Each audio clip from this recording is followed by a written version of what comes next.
Igreja, nós estamos no mês de janeiro. Janeiro nós sabemos que é o cabeça do ano.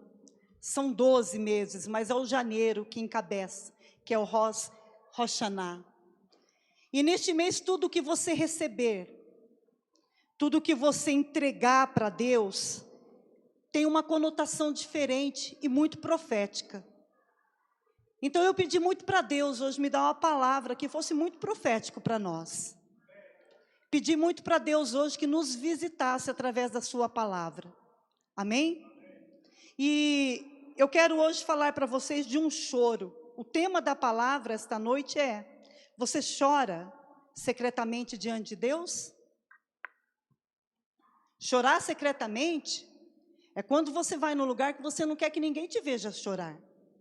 Porque às vezes o teu choro pode até incomodar aqueles que são muito santos, né?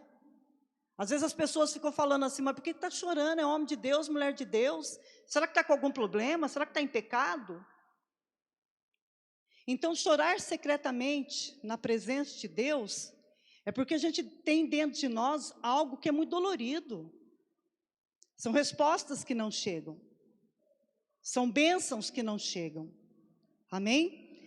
E eu quero hoje aqui falar para vocês de um choro secreto de um homem que era casado e sofria porque ele queria uma bênção específica de Deus e ele não tinha. E este homem, ele estava aguardando em Deus aquilo que ardia no seu coração. E justamente aquilo que ele tanto queria, fazia mal para a reputação dele não ter.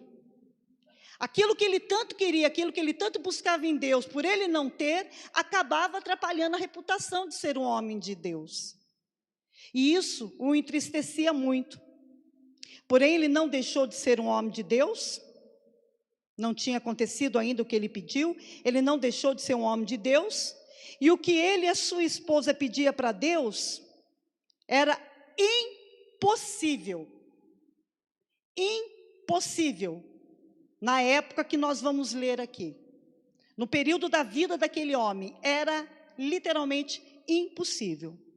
E a palavra de Deus diz que esse homem e a sua esposa, a palavra de Deus faz uma colocação sobre este casal, que eu acho muito interessante. Diz que eles eram, os dois, ambos, justos diante de Deus, e viviam uma vida irrepreensível. E todos os preceitos e mandamentos de Deus eles cumpriam.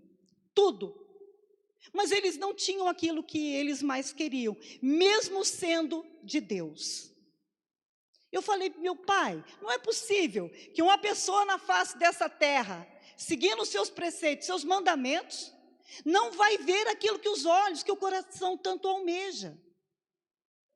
Por isso é que nós estamos em janeiro, e talvez você estava com muita expectativa que o ano passado acontecesse. Pode ser que não aconteceu, mas este ano vai acontecer. Amém. Você crê nisso? Amém. Porque este homem, sendo um homem de Deus, não queria muito no seu coração, não. Porque a época em que ele viveu era uma época assim muito difícil. A presença de Deus não estava como está aqui hoje. Não tinha como ele buscar a Deus. Ele orava da maneira como ele foi ensinado. Mas experiência com Deus, estar diante de Deus, ele não podia. Aliás, ele só pôde uma vez na vida dele. E isso transformou a vida dele. Agora nós estamos na presença de Deus todos os dias. Nós somos a noiva, nós somos a igreja. A presença de Deus é algo que não é impossível por causa do sangue de Jesus. Amém? Mas aquele homem, ele precisava daquela bênção. E ele queria a visitação do Senhor. Só que ele cumpria todos os preceitos e mandamentos. E eu quero trazer uma definição para vocês do que é um preceito. Preceito é uma ordem dada para servir como regra. Preceito é uma ordem dada para servir como uma regra geral. Diz a respeito de doutrina ou ensinamento. E o que vem a ser o mandamento? Vem do verbo mandar, e que tem como significado o mesmo que ordem ou regra. Desta forma, o mandamento é considerado como uma espécie de lei, que todos aqueles que se encontram a ele submetido devem obedecer e respeitar. Então aquele casal obedecia a doutrina, recebia os ensinamentos e também eram literalmente obedientes a Deus nos 10 mandamentos. Amém? Mas antes de falar deste homem, a Bíblia mostra mais 2 homens que foram citados também como sendo homens de Deus. Eu vou mostrar para vocês 2 versículos em contexto diferente que nos ensinam muitas coisas. Amém? Primeiro, coloca, por favor, 2 Reis 20, versículo 3.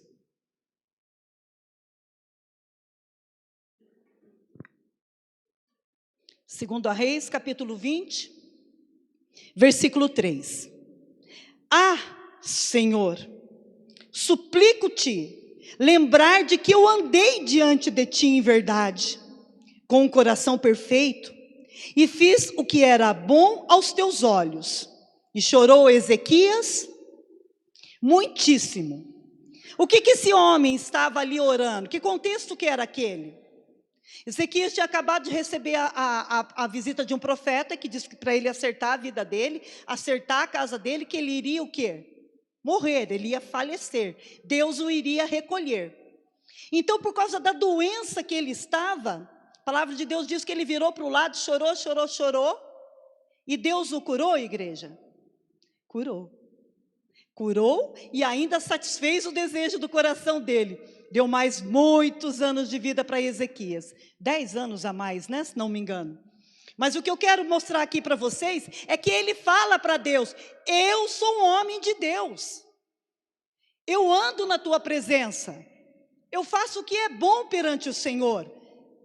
E pessoas que fazem o que é bom perante o Senhor e lembra Deus disso, quer dizer o quê? Eu sigo os seus preceitos, eu sigo os seus mandamentos. E Deus ouviu a oração daquele justo. Amém? De Ezequias. Vamos agora para Atos, capítulo 23, versículo 1.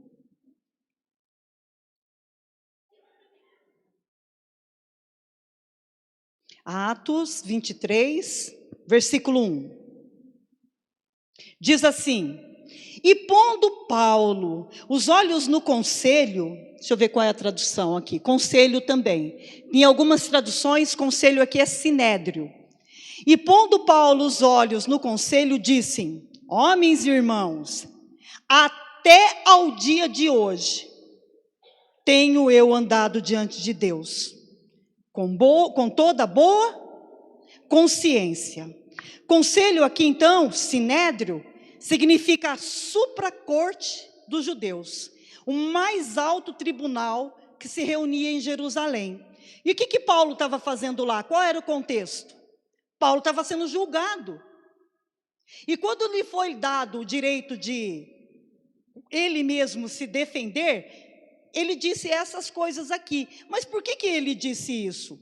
Paulo precisou ter credibilidade, porque ele estava diante de homens cultos, inteligentes, homens analíticos, e ele mostra, então, naquele discurso que ele está fazendo, e ele queria mostrar para a sua autodefesa que o cristianismo procedia diretamente do judaísmo verdadeiro.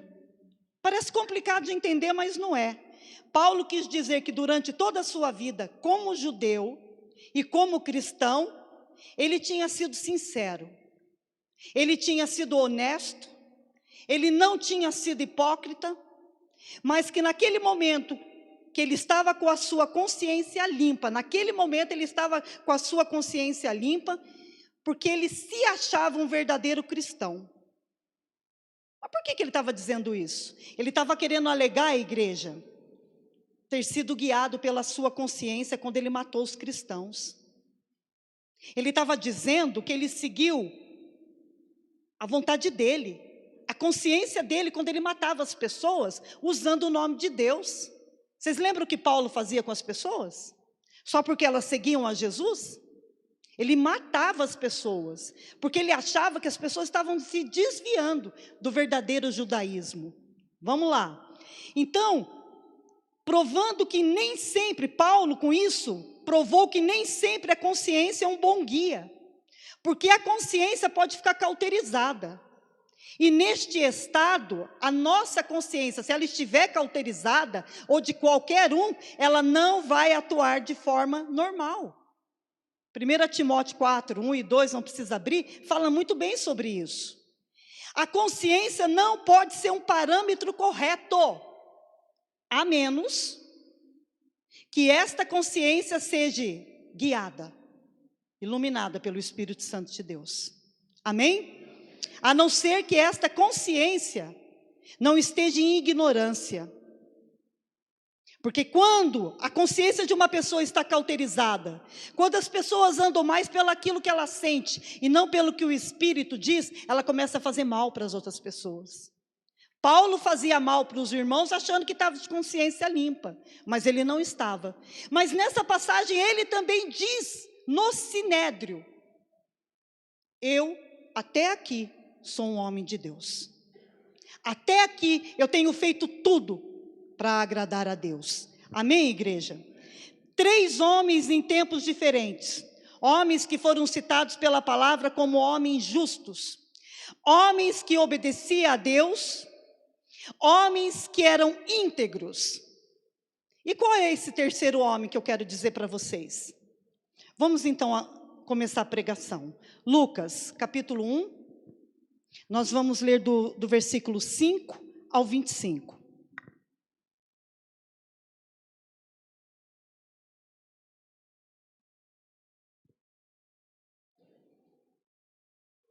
Lucas 1, versículo 5.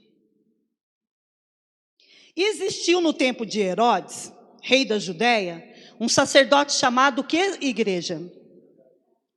Como que ele chamava? Zacarias.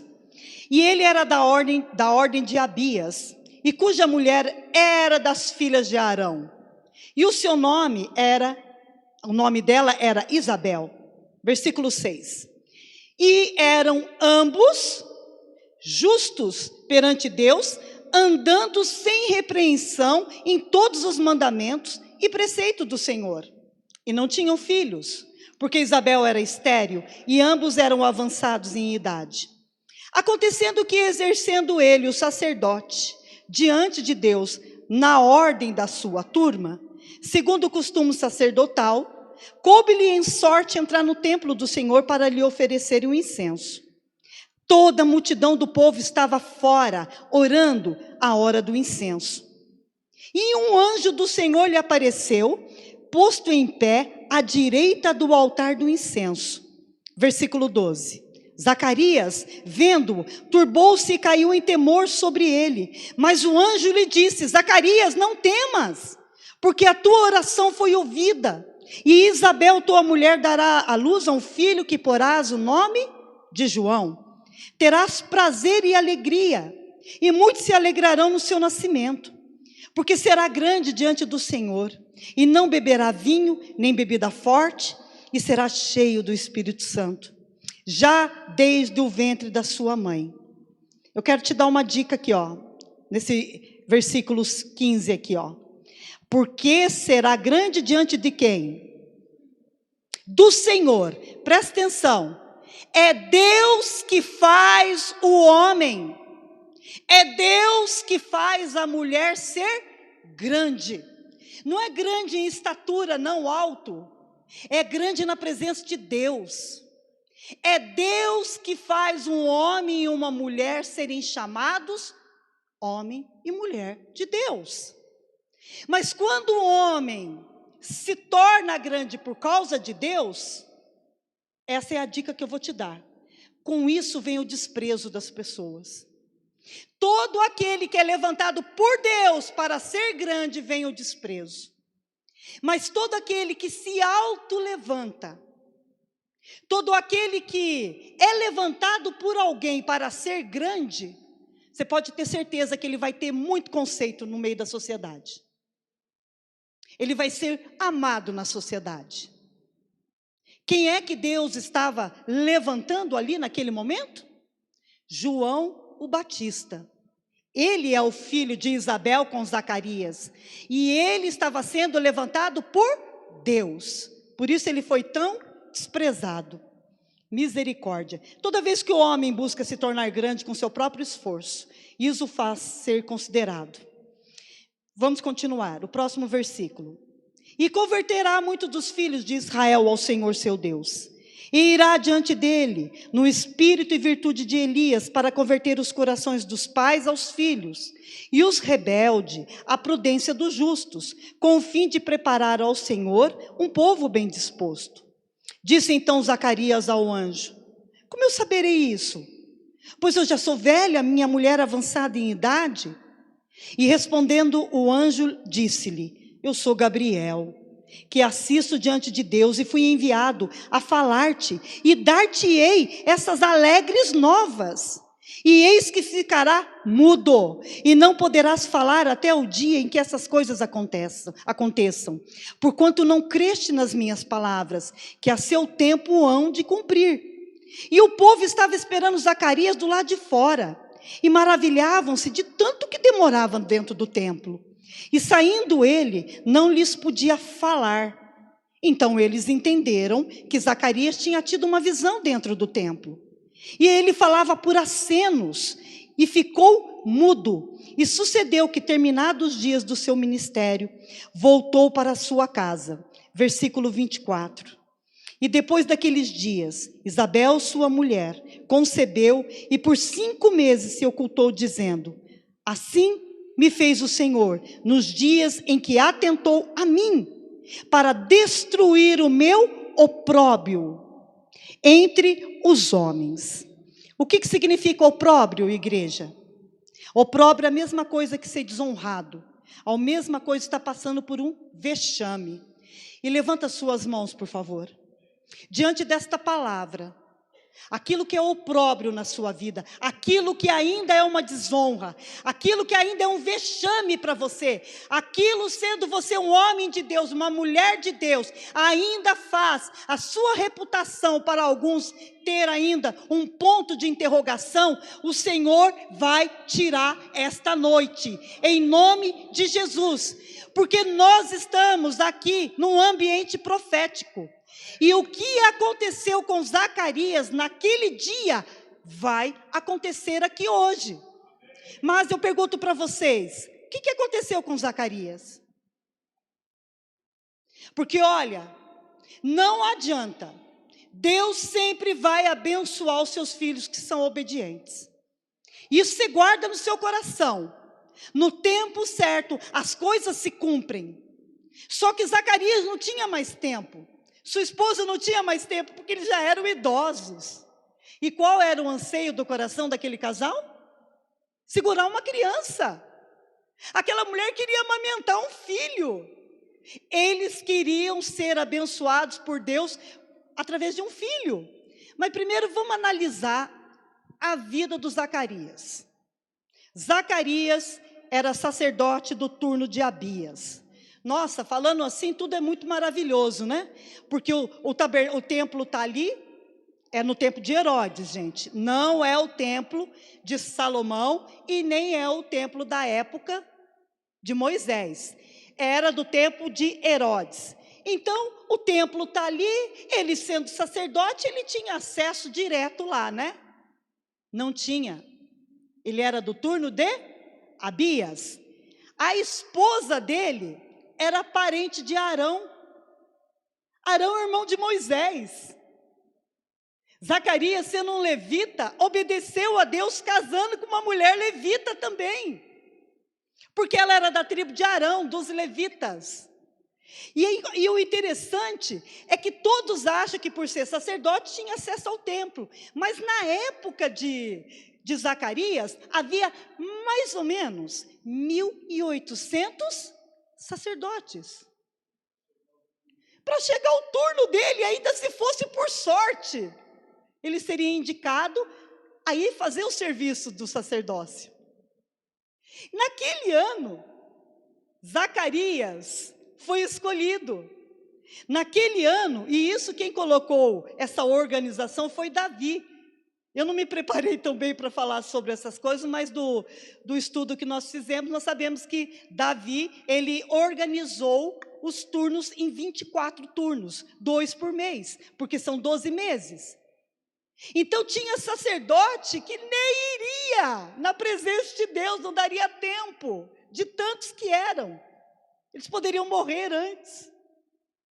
Zacarias só teve uma oportunidade de entrar na presença de Deus. E eu te pergunto, quantas oportunidades nós temos para estar na presença de Deus? Igreja, quantas oportunidades você já teve? Quantas? Zacarias, sendo sacerdote do turno de Abias, sua mulher parente de Arão, no seu turno de trabalho no templo, ele tinha um serviço específico. Ele tinha que queimar o incenso a Deus. Nós sabemos que tem o átrio, o santo lugar e o santíssimo lugar. No átrio, assim que entra pelo portão, encontra o altar, aonde se queimava os bichinhos, depois a pia, aí depois os 5 postes, a cortina, depois que entra a mesa dos pães, ali tem o incensário que é lá no meio, e aqui tem o candelabro. Depois, passando a outra cortina, a arca. Então, o serviço dele aquele ano era no santo lugar. Os outros estavam todos no átrio. Só que por ser o modelo do tabernáculo de Herodes, o átrio ali já tinha um monte de pessoas, as pessoas não podiam entrar. Quando ele entrava, ele já estava no santo lugar. Era diferente do tabernáculo de Moisés. Oh, meu Deus! Agora eu te pergunto, ele foi lá, ele entrou, ele fez o que ele tinha que fazer. Mas a palavra de Deus diz que eles eram justos diante de quem? Diante de Deus. Homem e mulher, Zacarias e Isabel eram justos diante de Deus. Tá bom, a pergunta que eu quero te fazer é essa: se Jesus ainda não tinha consumado a sua obra na cruz, como é que esse casal poderia ser considerado justo diante de Deus, visto que é só em Jesus que somos justificados? Como é que no Novo Testamento pode-se fazer uma citação do Velho Testamento e falar homens justos diante de Deus? Como? Jesus ainda não tinha morrido? Jesus não tinha feito ainda a obra na cruz, nos tempos de Zacarias e Isabel. O que fez para que eles pudessem ser justificados? O que aconteceu depois da morte deste casal, que os anjos foram os buscar? Vocês lembram do ensino, terça-feira, quem estava aqui? Quem é que vinha buscar aqueles que eram justos perante o Senhor? Os anjos. Por que é que depois da morte foram levados para o seio de Abraão?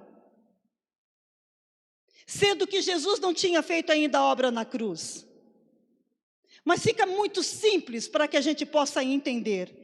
A resposta está em Lucas 1, versículo 6. Abram lá, por favor.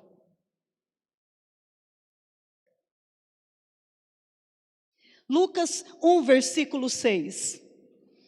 E eram ambos justos perante Deus, andando sem repreensão em todos os mandamentos e preceitos do Senhor. Ou seja, a justiça de Zacarias, a justiça interna de Zacarias, a justiça que Deus via no interior de Zacarias, era por quê, igreja? Era por quê? E no exterior, como é que eles poderiam ser julgados justos dentro deles? Porque dentro de nós só Deus enxerga. Dentro de nós ninguém enxerga. Mesmo que a pessoa seja intuitiva que eu digo, não estou falando na área ser místico, não. Porque às vezes a gente olha para a pessoa e a gente fala, não dá, né? Não dá, e às vezes não dá mesmo, né? Não, eu não estou querendo dizer isso. Mas lá dentro de nós, quem esquadrinha é Deus. Só nós e Deus sabemos quem nós realmente somos aqui dentro. Mas a palavra de Deus está dizendo que por dentro e por fora, eles eram justos por dentro e irrepreensíveis por fora. Por quê? A resposta está aí, ó. Leiam aí no versículo. Porque eles obedeciam todos os mandamentos e preceitos do Senhor. Toda pessoa que é obediente a Deus é um justo. E hoje muito mais, porque nós somos justificados pelo sangue de Jesus. Mas por que eu estou falando isso? Porque Zacarias, a bênção ainda não tinha chegado na vida dele. E mesmo pela bênção não ter chegado na vida dele, ele nunca abandonou o altar. Ele nunca deixou de obedecer a Deus. Ele nunca esqueceu que tinha feito aquela oração a Deus. Dentro do coração dele nunca passou dúvida que um dia Deus iria visitá-lo. Mesmo sabendo que na família dele já tinha acontecido algo semelhante. A família na fé dele. Abraão já tinha passado por isso.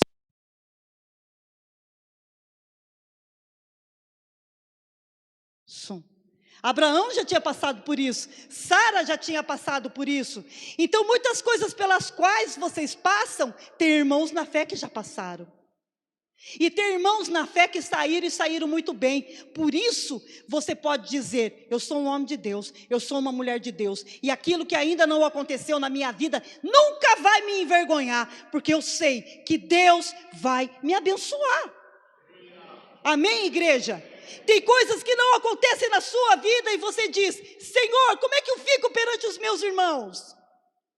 Estou na igreja, faço a tua vontade, falo do teu nome, prego o teu nome, mas na realidade, parece que eu não estou vivendo isso. O que trouxe justificação para Zacarias e para sua esposa foi o quê? O que eles falavam, o que eles pregavam, eles viviam. Só que ficava uma incógnita, ficava uma dúvida no meio do povo.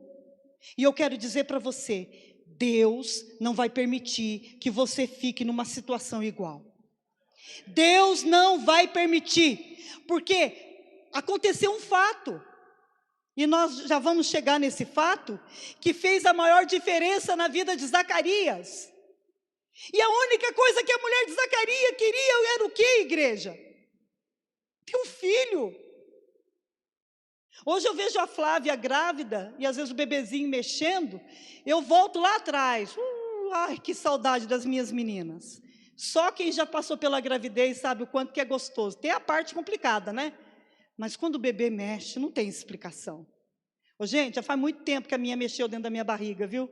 Mas eu lembro até, Flavinha aí, achei que estava em mato dentro. Curte bastante, porque eu tenho muita saudade da Bruna mexendo. A Bia não mexia, a Bia pulava. A Bia foi diferente desde a barriga. Pulava, minha barriga ficava torta, meu Deus do céu. Falei, eu achava até que era um menino. Mas veio uma menina muito espoletinha. Aleluia por isso. O que Isabel queria era isso. Só que para ela o tempo tinha findado. Só que para ela não dava mais. Mas para você dá, igreja. Para você dá, porque para ela deu. Deu, e quando aquele homem, por sorte, o turno de Abias, ai meu Deus, quem vai ser o sacerdote? Eu sou do turno de Abias. Poxa, tem muito sacerdote aqui. Zacarias, é você que vai entrar na presença de Deus. É você que vai queimar o incenso a Deus. E o que era queimar o incenso, igreja? Era chegar diante de Deus e fazer a parte dele, pedir perdão pelos pecados do povo que estava do lado de fora, do povo que estava no átrio. Mas quando ele chegou naquele lugar ali, que ele foi orar por outro, Deus lembrou da oração que ele fez para ele mesmo. O incenso começou a subir. E vocês lembram o que aconteceu naquele dia? Vocês lembram? Porque o mesmo ambiente profético que tinha lá, nós estamos aqui hoje. O mesmo ambiente. Ele entrou no templo. Ele entrou no santuário. Ele entrou na igreja. E nós estamos aqui na igreja. Só que nós temos uma facilidade muito maior. Porque Jesus conquistou para nós a nossa liberdade de ir direto a Deus. Ele não tinha aquela liberdade. Ele não tinha. Mas quando ele chegou na presença de Deus, aconteceu algo tremendo. E eu vou pedir para que vocês assistam isso através de um vídeo. Pode colocar para mim, Tiago. Equilibra bem o som para as pessoas ouvirem. E tudo isso que eu falei para vocês até aqui, vocês vão ver no vídeo.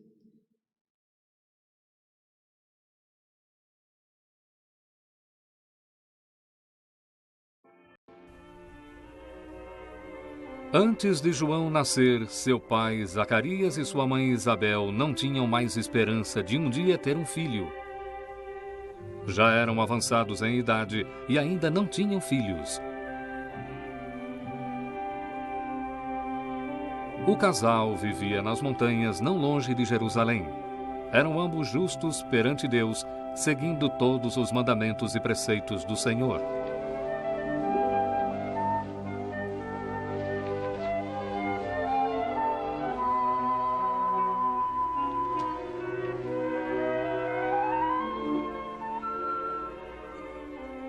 Zacarias era um sacerdote no templo de Jerusalém. Isabel e Zacarias não sabiam que tinham sido escolhidos para serem instrumentos do Senhor. Quando chegou a hora de Zacarias cumprir seus deveres no templo, ele despediu-se de Isabel e partiu para Jerusalém.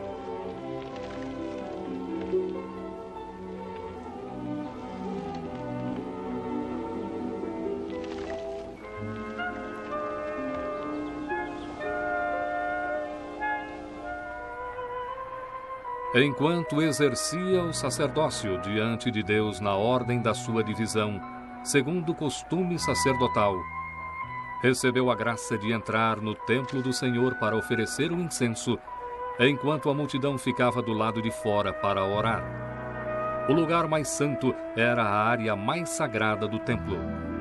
O altar do incenso ficava aqui. Havia a mesa para o pão sagrado, que eram fatias especiais de pão sem fermento, usado nos rituais. Tinha candelabros de ouro ou castiçais. Era uma grande honra ser escolhido como sacerdote para queimar o incenso. Zacarias esperava pacientemente um momento sagrado, enquanto o altar era preparado, sem saber o que estava prestes a acontecer.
Então, enquanto ele exercia seus deveres sacerdotais, a voz de um anjo falou com ele, dizendo: Tua mulher Isabel dará à luz um filho, e tu lhe porás o nome de João.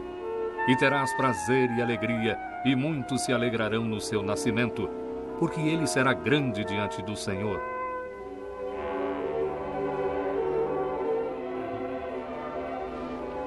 E irá diante dele no espírito e virtude de Elias, com o fim de preparar para o Senhor um povo bem disposto. E eis que ficarás mudo, e não poderás falar até o dia em que estas coisas aconteçam.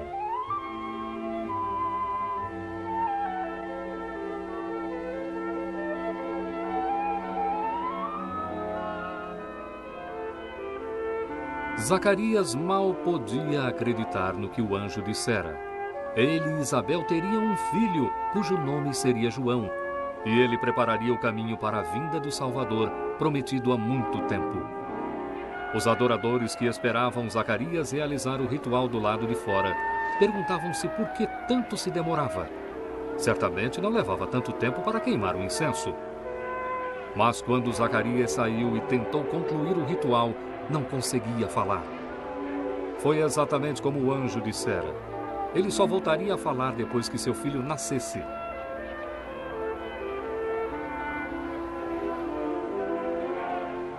Zacarias tentou explicar o que aconteceu com ele fazendo sinais. As pessoas então concluíram que ele devia ter tido uma visão enquanto exercia seus deveres no templo.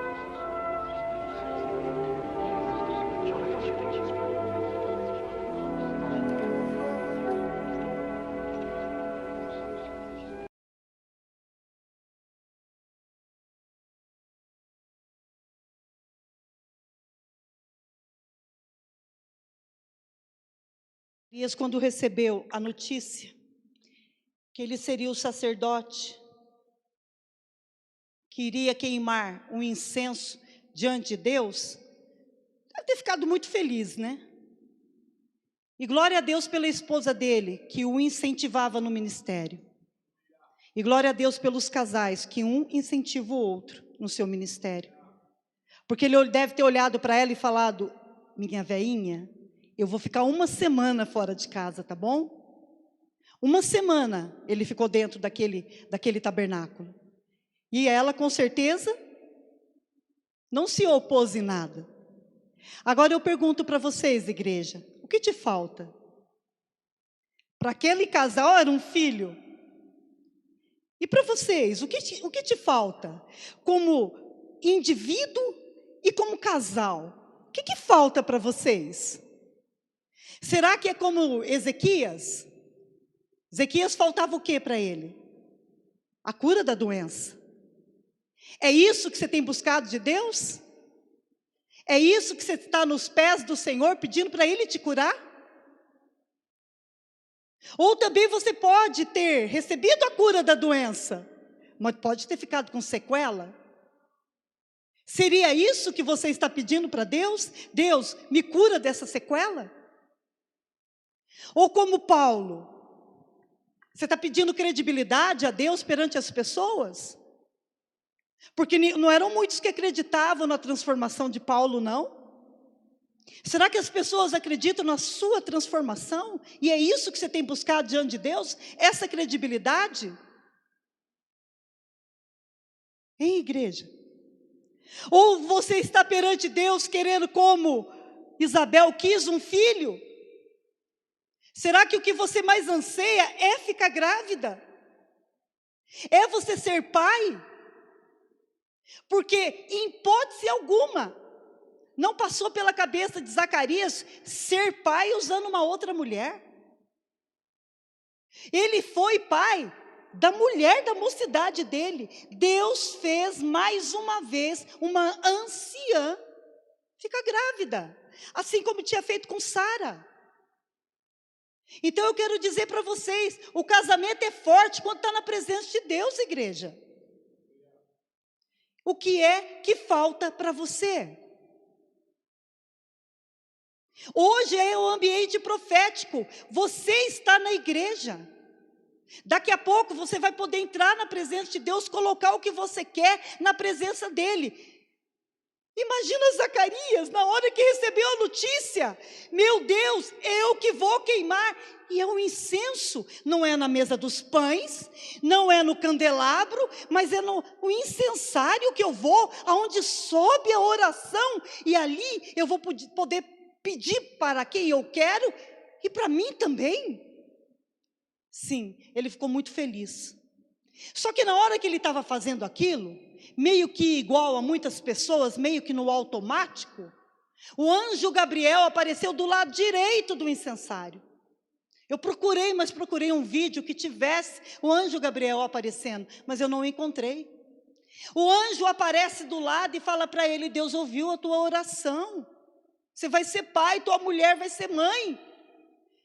Mas qual foi a bobeira que ele deu? Tem algum sinal para me dar? Tem algum sinal que o senhor possa me dar? Porque eu não sei como é que isso vai acontecer. E justamente o sinal que ele pediu serviu de punição para ele. E a punição foi o quê? Você não vai falar nada até o dia que a criança nascer. Ele não pôde expressar a alegria dele para a esposa. Ele não pôde expressar verbalmente para as pessoas a bênção que Deus tinha dado. No dia que a criança nasceu, na hora dali do parto, da dor, ele não pôde estar ali verbalmente falando alguma coisa. Por quê? Porque o sinal que ele pediu lhe serviu de punição. E é assim que nos acontece. Quando a gente sabe que está na presença de Deus, a gente sabe que a gente foi ouvido, mas a gente não acredita. Quem sabe a punição é dias maiores, números de dias a mais para acontecer aquilo que já deveria ter acontecido. Seria isso? Eu não sei, igreja. Mas o sinal para ele virou uma punição. Misericórdia, né? Meu Deus! A mudez de Zacarias, mesmo estando mudo, ele continuou, ele cumpriu aquela uma semana, de sábado a sábado dentro do tabernáculo. Ele não saiu para ir contar para a esposa dele, ele segurou, ele cumpriu tudo que ele tinha que cumprir diante de Deus. E depois Deus o liberou, e ele pôde ter a sua vida normalmente. Amém, igreja? Vamos ficar de pé, por favor? Quero chamar o louvor.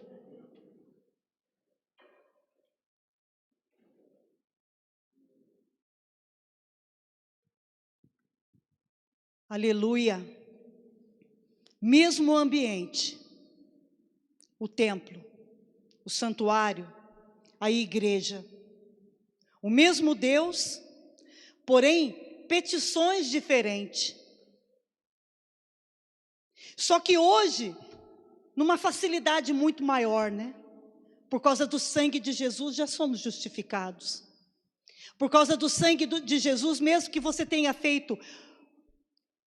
feito algo que é mal perante o Senhor, você pode pedir perdão e o Senhor pode te dar novamente uma chance para você recomeçar.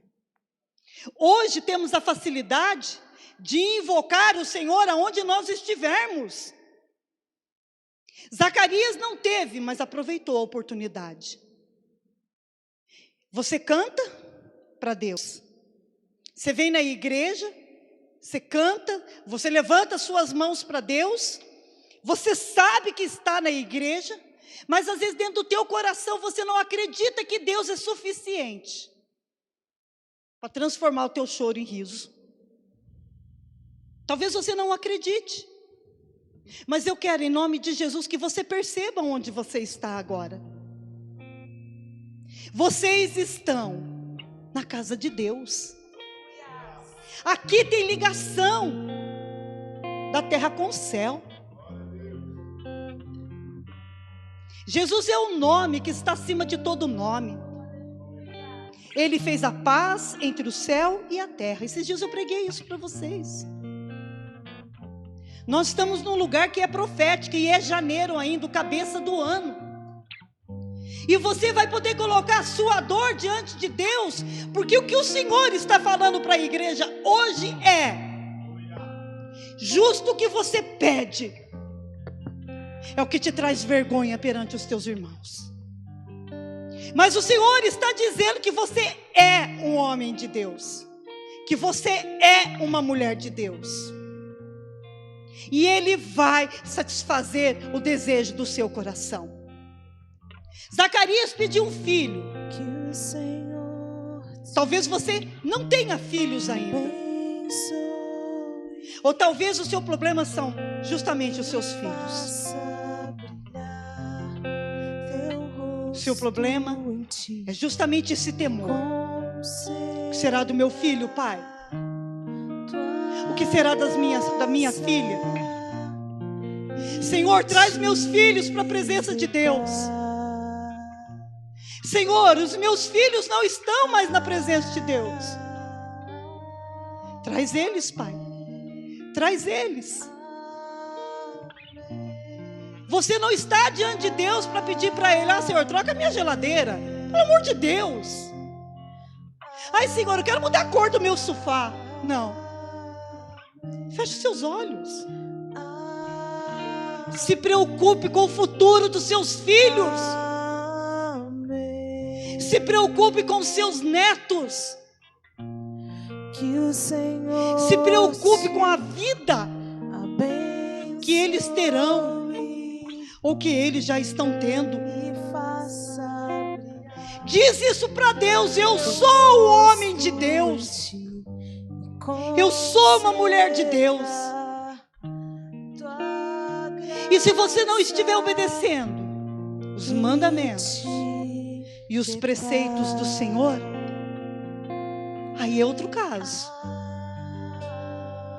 Mas nada que uma decisão não ponha fim. Você tem hoje aqui o poder da decisão e andar perante o Senhor e fazer o que é bom perante Ele. Porque não é tarde demais. Não é tarde demais. O diabo já quis matar teu filho. O diabo já quis matar sua filha. Mas ele não conseguiu colocar a mão. Talvez ele esteja querendo arrebentar com o futuro deles.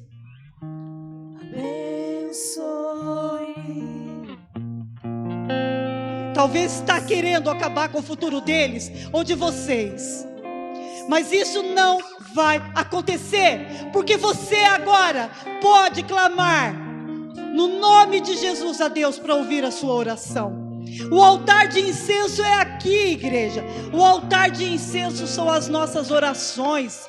São elas que sobem como aroma suave a Deus. Deus usou um anjo para falar com Zacarias. Deus também está me usando para falar com vocês esta noite.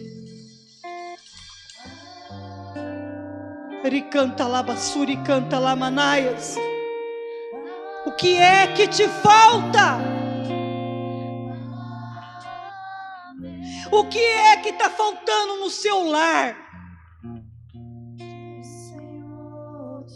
Discussões, brigas,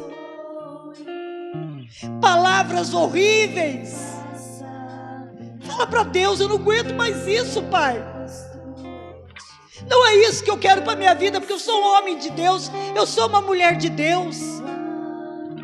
Senhor, manda anjos lá, Pai.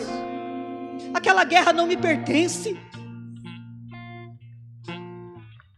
Nós não sabemos o que será daqui para frente. A única coisa que temos convicção é que temos o Senhor. Você pode agora dizer isso para Ele: o que me falta é fé. O que me falta é crer. Tira de mim esse medo, Pai. Tira de mim, Pai, no nome de Jesus. Aleluia. Hoje, você pode estar muito semelhante a Zacarias, separado da sua esposa pelo silêncio. Um não conversa com o outro. Hoje o silêncio pode estar separando vocês. Oh, meu Deus. Mas sabe o que juntou Zacarias e Isabel? Sabe o que fez acabar o silêncio entre os dois? A promessa de Deus. Você tem promessa? Você tem promessa de Deus? Então deixa Deus trabalhar na sua vida, em nome de Jesus. Assim como Zacarias entrou naquele dia abençoado no templo e não sabia o que ia acontecer com ele, a mesma coisa está acontecendo conosco. Mal podíamos imaginar que o culto de hoje nos traria essa revelação. O silêncio desuniu, mas a promessa vai unir. A promessa vai unir. E aquilo que te falta depende só de você. Só você e Deus neste momento. Aleluia. Por isso, ora a Deus agora. Fala com Ele agora. Zacarias nunca mais pôde entrar na presença de Deus. Nunca mais. E tudo, absolutamente tudo, como foi dito por Deus, se cumpriu na vida daquele casal. Você está aqui hoje. O Senhor te trouxe aqui. Não foi lançado sorte para saber que iria apresentar-se perante Deus. Não. O Senhor foi lá na sua casa te buscar.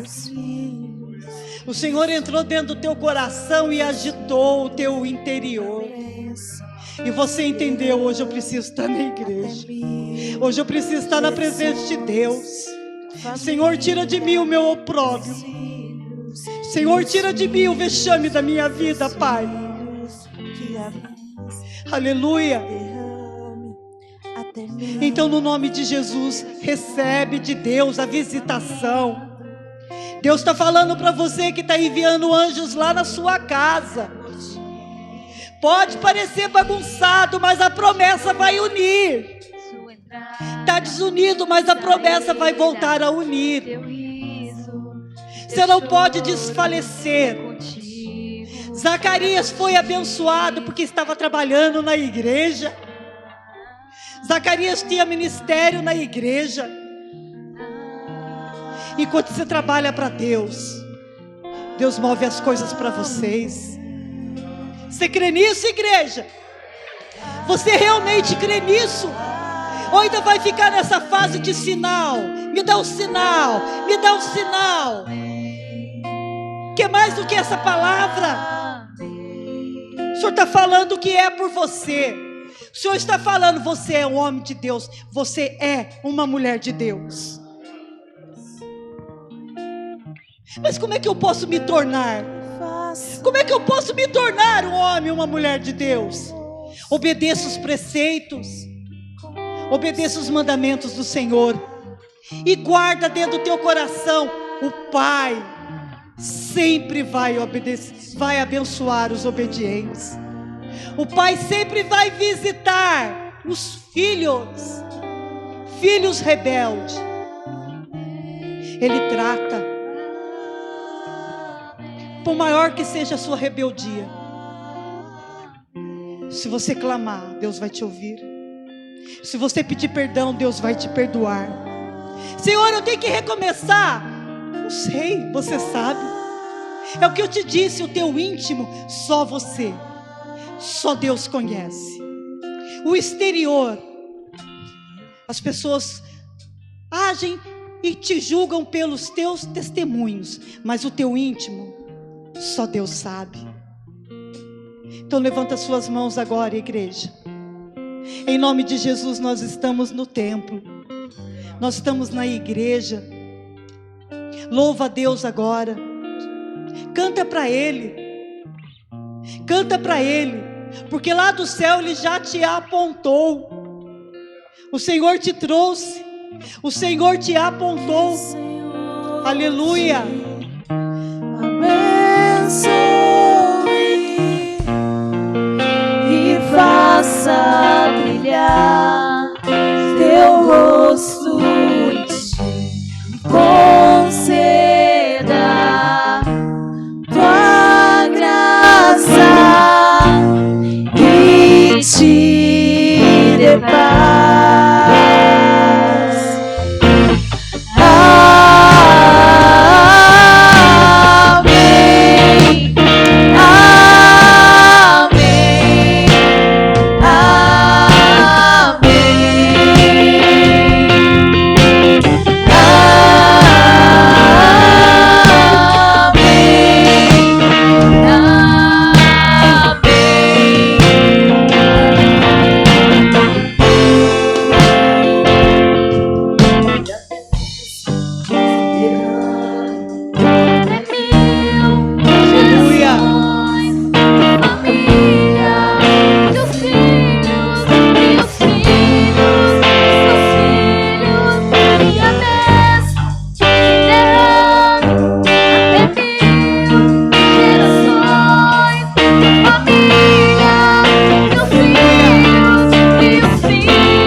família. Não deixa o diabo lá dentro, não. Põe ele para fora da sua casa. Em nome de Jesus. Aleluia. Glória a Deus. Deus é conosco, igreja. Deus é conosco.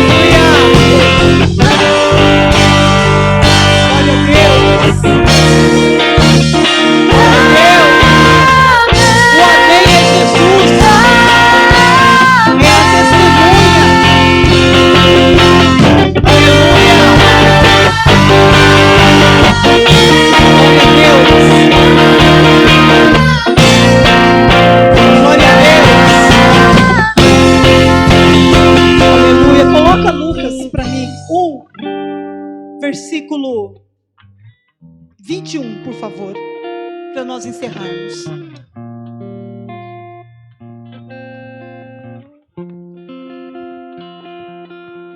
E o povo estava esperando a Zacarias. Maravilhava-se de que tanto se demorasse no tempo. Era tão igual, né? Tinha virado um ritual. Entrava, queimava incenso, saía. Entrava, queimava incenso, saía. Sabia até quanto tempo gastava. Mas aquele dia não, aquele dia demorou mais. Porque aquele dia Deus falou com ele. Aquele dia ele falou com Deus. Quando ele saiu, as pessoas testemunharam que alguma coisa diferente tinha acontecido. Nós somos testemunhas de nós mesmos. Os nossos irmãos aqui são testemunhas dos próprios irmãos. Só que acima de tudo tem uma testemunha que é fiel. Ela não se corrompe. Ela não fala mentira. E ela testemunhou tudo o que aconteceu aquele dia. E essa mesma testemunha está aqui. E está testemunhando tudo o que está acontecendo no dia 2 de janeiro. Primeiro culto do ano, tem noção? E essa testemunha é o amém. É Jesus. Então está selado este culto. Está selado aquilo que você recebeu. Está selado que Deus vai te abençoar. Está selado. Só que Deus, Ele é fiel à sua palavra. Estuda o que é preceito. Estuda. Estuda o que é mandamento. Estuda. Fala, Senhor, me ensina o que é isso para os meus dias de hoje. O Senhor não vai ficar enviando outras pessoas para ficar modernizando a palavra. A palavra de Deus não precisa. Você só precisa do Espírito Santo para entender. Você não precisa de autoajuda. Você não precisa de psiquiatra. Você não precisa de psicólogo. Você só precisa de um mestre. Mestre. E nós temos um. E ele se chama Jesus. Vocês estão entendendo, igreja? Estudem. Estudem. Meu Deus, o que é preceito? Poxa vida, o cara foi considerado justo sem ter o sangue de Jesus, porque ele obedecia. Obedecia o quê? É assim que eu estudo. Obedecia o quê? Mandamento, preceito. Ah, obedecia a palavra de Deus. Nossa, mas eu obedeço. Obedece nada, cara de pau. Obedece nada. E não fica nem vermelho e nem vermelha para falar. Estuda o que é obedecer os preceitos e os mandamentos. E vai desvendar-se na tua frente. Você vai olhar para você através da palavra. A palavra, você olha nela e ela te mostra quem você realmente é. Ela te mostra em que estágio da sua vida que você está. Ah, meu Deus, então eu não tenho que ler a palavra e aprender somente para ensinar? Como é que você vai ensinar se você não vive? Primeiro você aprende. Primeiro você se fortalece, para depois você se fortalecer. Depois fortalecer o outro. Olha para a palavra e ela vai te ensinar. Aí você vai entender por que ainda o anjo não tinha aparecido na sua vida. Ainda não tinha te dado aquilo que te falta. Sou homem, sou mulher de Deus, isso tem envergonhado a minha vida. O meu testemunho tem sido comprometido pela falta do quê? Só você e Deus sabe. Estuda. E o mestre vai te ensinar. Só tem um que é digno de ser chamado de mestre. Não tem outro. Esse é o Senhor. Ele é a testemunha e Ele sela. Está selado essa palavra. Ou seja, vai acontecer. Você crê nisso ou vai pedir sinal? Eu creio. Eu não preciso. Eu creio. É além das minhas forças. É além da minha fé. É além de tudo. Porque não sou eu, mas é uma visitação de Deus. Recebam, igreja. Recebam. Recebam. Em nome de Jesus. Aplauda Ele. Aplauda Ele. Aleluia. Aleluia. Ele é o amém. Ele é o assim seja. Glória a Deus. Nós estamos encerrados em nome de Jesus. Melhor ano da nossa vida. Fica profetizando o contrário não, viu? O que é bom, até para se inscrever, escreve certo. Será o melhor ano da minha vida. Em nome de Jesus. Esse ano eu me formo, igreja. Esse ano eu vou ser vó do neto da Bruna. Esse ano eu vou ser vó do neto da Bia. Amém, igreja? Esse ano tem muita coisa para acontecer na minha vida. E o que tem para acontecer na sua? Muita coisa. E nós temos Jesus que é o nosso amém. Deus abençoe. Amo vocês de coração. Vamos